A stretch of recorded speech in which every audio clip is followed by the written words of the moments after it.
সবাইকে আসসালামু আলাইকুম। আশা করি সবাই ভালো আছেন।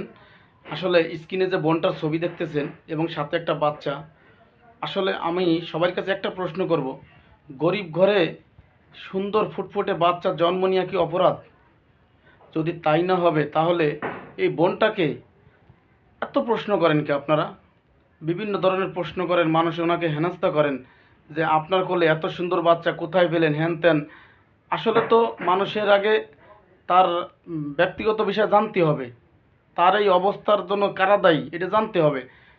সে তো ঠিকই বললো যে আমার বাসা ভাড়া দিতে পারি না, কেয়ারটেকার আমাকে বাসা থেকে বের করে দিয়েছে 3,000 টাকার জন্য।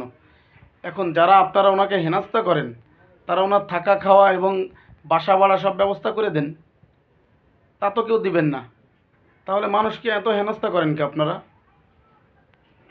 তো আসলে আহ, যদি গরিবের ঘরে সুন্দর ফুটফুটে বাচ্চা হওয়া যদি অপরাধ হয়ে থাকে তাহলে বলেন আপনার যে অপরাধ।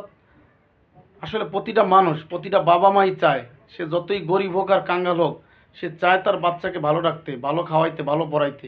উনিও চেয়েছে যে ওনার বাচ্চাটাকে একটু সুন্দরভাবে রাখতে।